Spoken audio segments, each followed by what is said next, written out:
Okay. So, Christine, where did your name end up? My name? Yeah. Where? On what? Oh, there it is. I'm here. Yes, you are. Who else is here? Tyler. I got Tyler. No, I don't got Tyler. And okay. 1, 2, 3, 4, 5. 1, 2, 3, 4. Okay.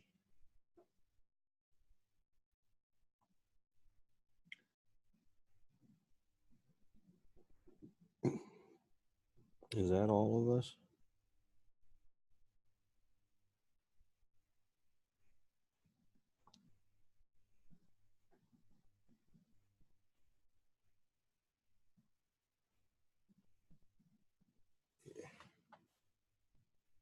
Okay. Oh, hello. First day. And for those of, let's go through the syllabus and then we'll talk about other stuff later. And if I can get the syllabus. Excuse me.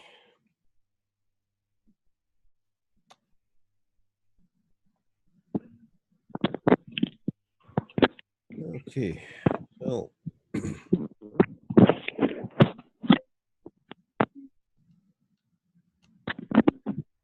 just to go through the syllabus to start out with, I'm going to run you through a pretest over the next couple of days. So if you'd come back and check in Canvas and look particularly in the assignment area, then you'll see a test. It's not graded, it's just a baseline to try to figure out if you understand or anything about some of the basic concepts that we're going to be going over. And then at the end of the semester, we'll take it again, see if you learned anything. But yeah, if you had me before, you probably know you won't learn much. Okay, so this year, we're using the 2017 edition of the textbook. It is like 2 years behind.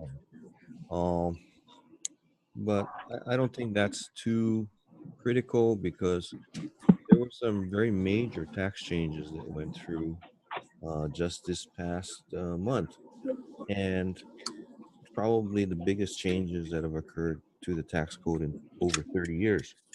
So there's some really, really big things that we're going to have to readdress and reorient it towards.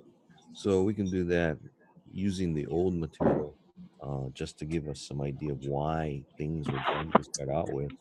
And then we'll look at it from the perspective of why it gets done this way now and for what purposes. And yeah, well, my 2 cents, as you know, I throw it in all the time, but my 2 cents is that this is not going to work. This is going to make things worse. But in the short run, it's made some people happy. So, and the people who are happy are the ones that have more finances. Anyway, is anybody in Kiefer? Just, I'm just checking. I mean, you could be anywhere you want it to be, but is anybody actually in Kiefer?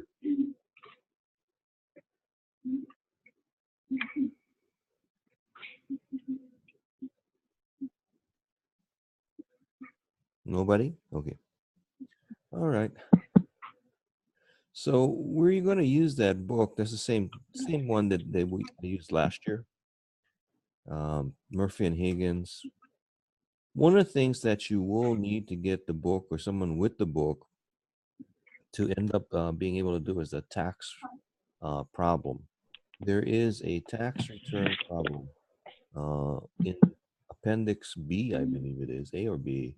They're called the Schnapp family, and they have mom and dad and 3 kids, and they make a pretty decent amount of money, and also have some investments and things of that nature. And it's a relatively, um, I guess it can be a relatively difficult account, so it's there for you to practice on.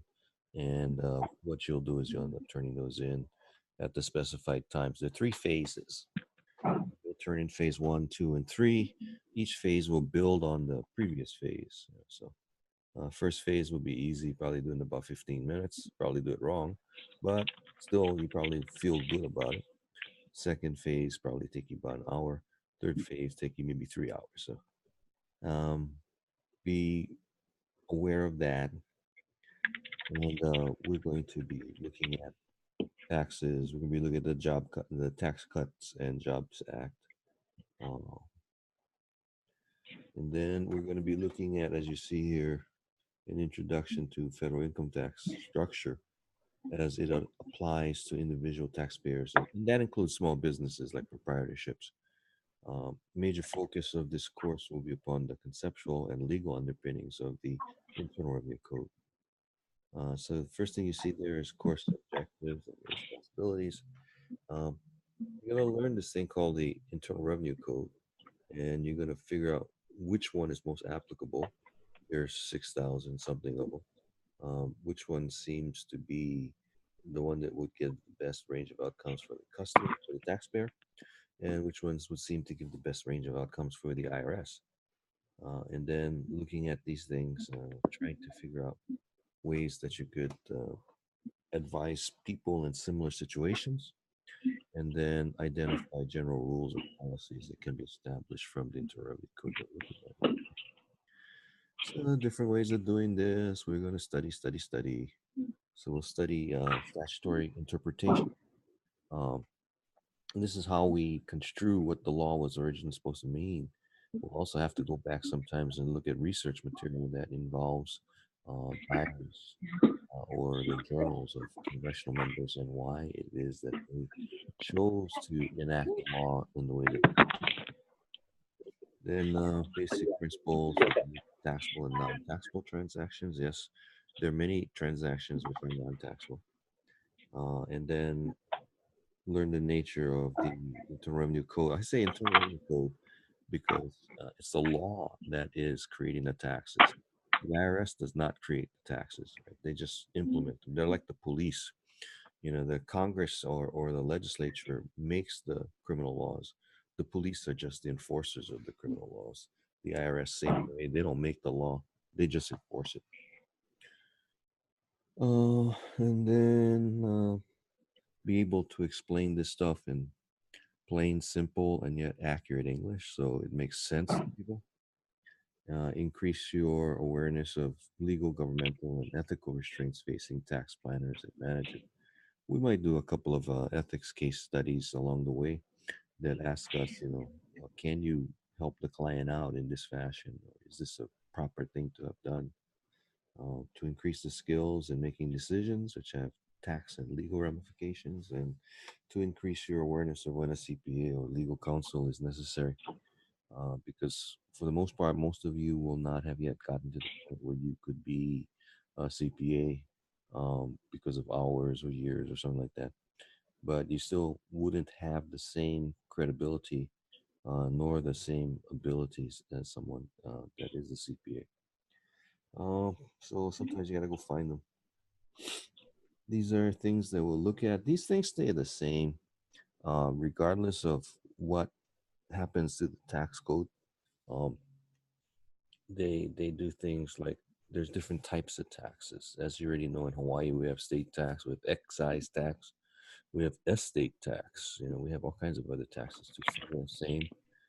Federal has a gift tax, transfer tax, um, all kinds of taxes and all kinds of penalties if you don't do the right thing. So we're going to be looking at those and getting a feel for them because you might have clients that have assets in another country and may not realize that they have to register for paying tax in the United States as a result of just a limited amount of money they might have in the United States. So we'll talk about uh, where the law comes from, how the calculations are done. There's a difference between income tax accounting and financial accounting. In financial accounting, as you already are aware, your objective is to show the largest possible income possible, right? And that's as long as it's ethical, you can show bigger numbers rather than smaller numbers. In tax, of course, when it's just the opposite, our objective is to show the biggest numbers so we can have the lowest amount of profit that's subject to tax at the end. Other things, income and deduction concepts, business is deductible, personal is not, things like that. But from the very start, what is income? What does that mean? And then capital gains and losses. Now, you've heard a lot about those probably, and you heard about the different tax treatments on both of them. But you know that capital gains have preferential long-term capital gains rates, and they're taxed at a lower rate than ordinary rates. And capital gains, capital losses, they net out to with each other. There's special income, and they both inhabit the same basket of income.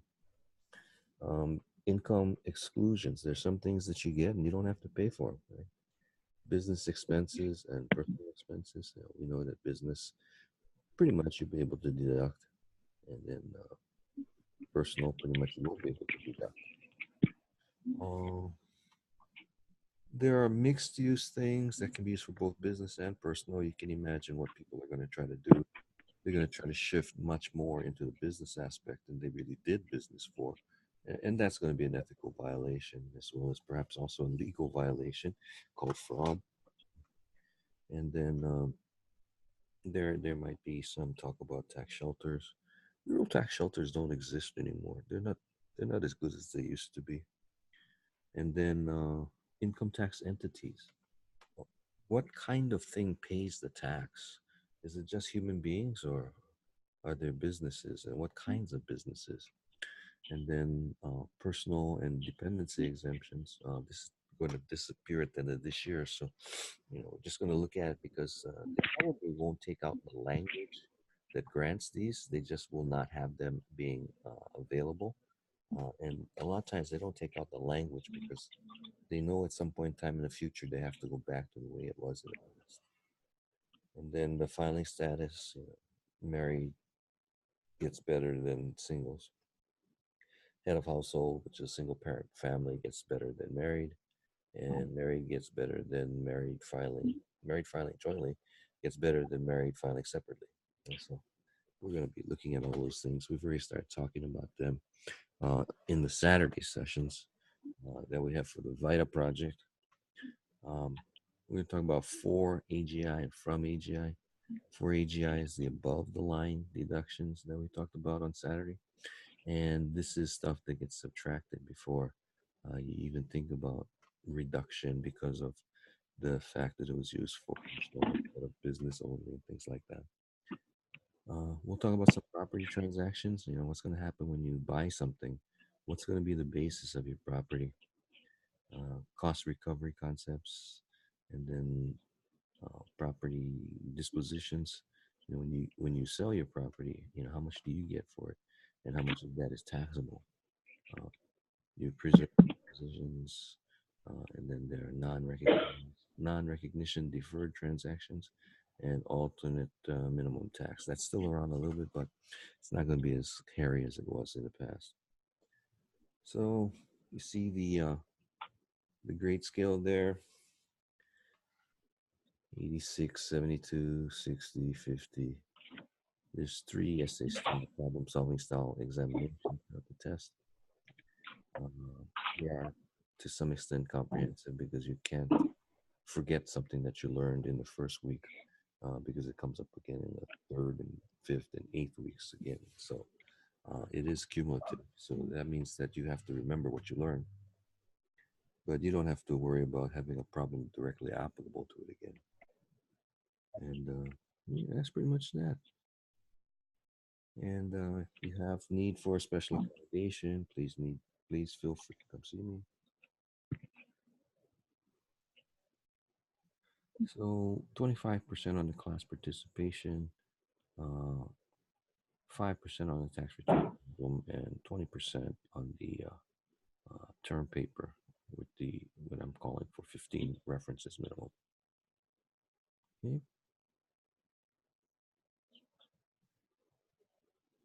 And the final exam is on the final exam date. There's 9 through 12, and we'll see that on the college final exam schedule.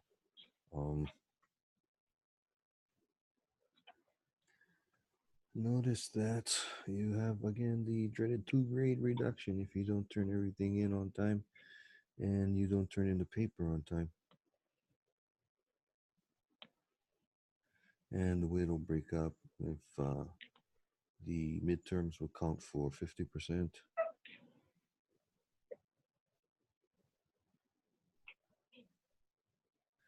And everything else counts about for 50%.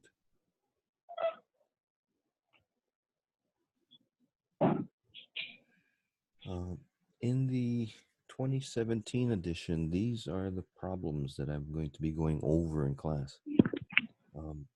I may ask you to submit them sometimes. I may not ask you to submit them sometimes. I may ask you to be experts and have all of the answers ready for class discussion. I may not ask you. I don't know. And then the different chapters that we're going over. Now, these are fairly intense, and the reading is quite heavy and dense. So make sure you have the time to do. And the service learning write-up parts for those who are doing VITA, those who came along this past Saturday.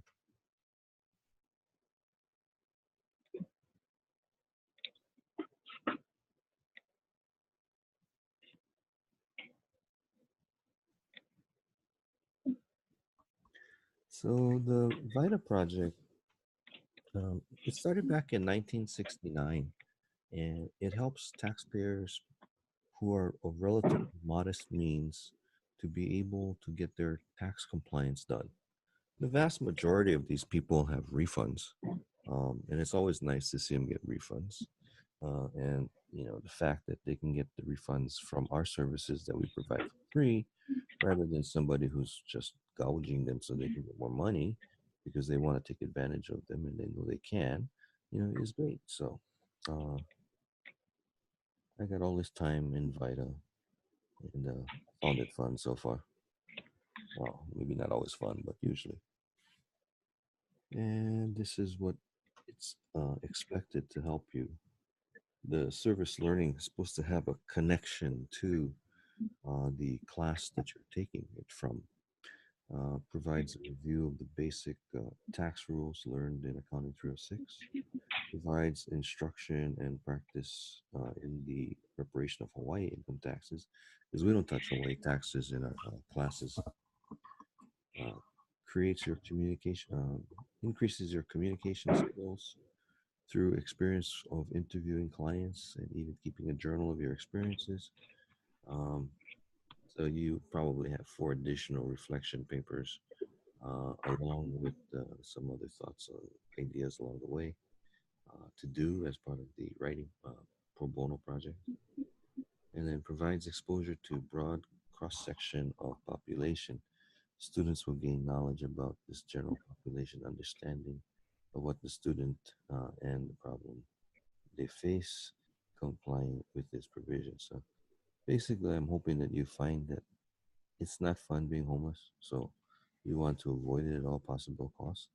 And the fact that you're in college right now should help you um, very nicely in avoiding that. So perhaps one thing is already met as your goal. The first VITA section is going to be on the fourth Saturday of the month, 16th, 27th or something like that, I think. And it's going to be at the state legislature. These are some other places where you might be able to go and do some vital work. One thing was Shamana does not have transportation for you. So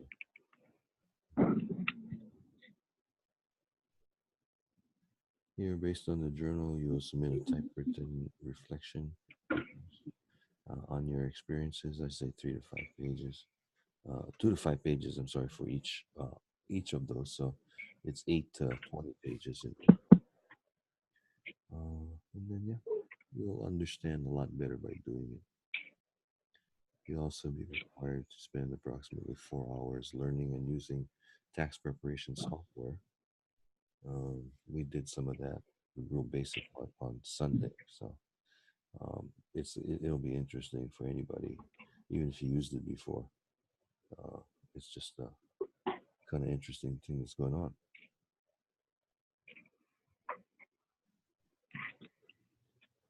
This is the part in color at the end. There are uh,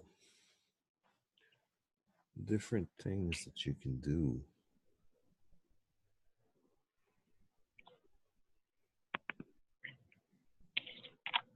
And if you want to still do this, but you miss the Saturday sessions, you can go on something called Link and Learn, LINKANDLEARN. It's three separate words. Link and Learn taxes. And it'll bring you to an interactive program that'll run you through the entire training that we went through this past weekend. This is some of the contact information of the IRS. I don't think it's right, but yeah, it's kind of old.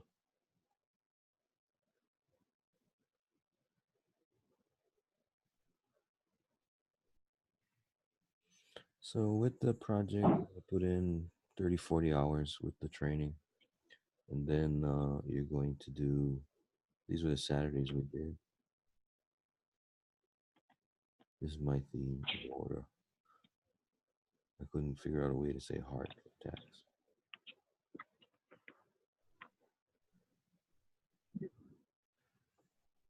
And this is the first assignment.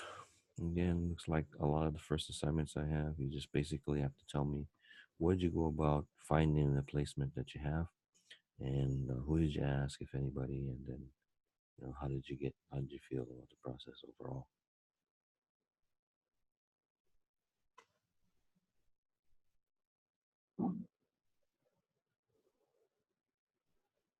Now, depending on how this works out, and depending on the population we work out with, might have a more practical style, hands-on type of problem to do.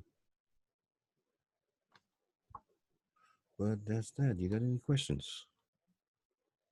Hello? Am I still there?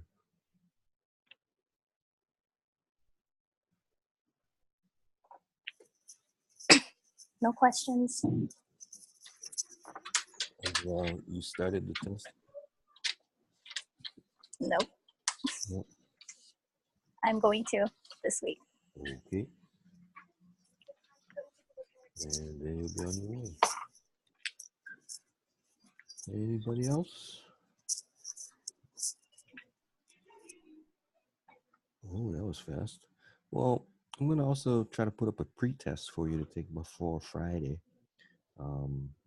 And just do it the best you can. If you can't answer it, you can write, I can't answer this yet. But you will be able to answer it by the end of the semester. So, yeah.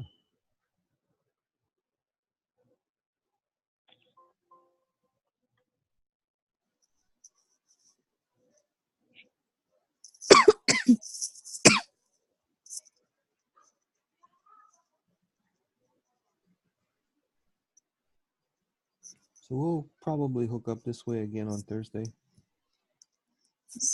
The same way, like we use the email that you sent us today. Yeah. Or are you gonna email? Okay. Yeah, it'll be the same link. Okay. Maybe we actually do some tax stuff. I don't know. It depends on the weather. How's the weather over there? Oh, it's gonna be snowing tonight. Oh, nice. Yeah. Not nice. Cold. Yeah. Oh well, such is life. Anything happy and joyous happening back home? No more bomb threats? No bomb threats. Thank goodness. And you and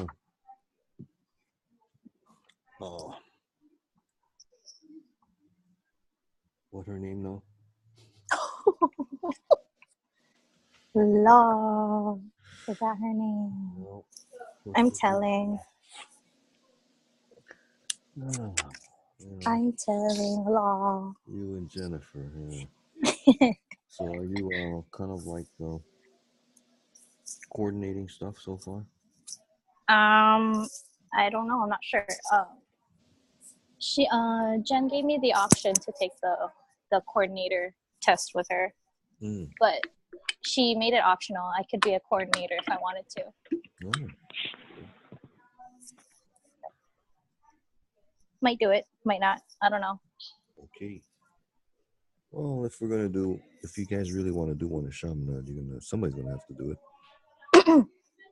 Alrighty. Did she talk to you about the room? Like where it's gonna be?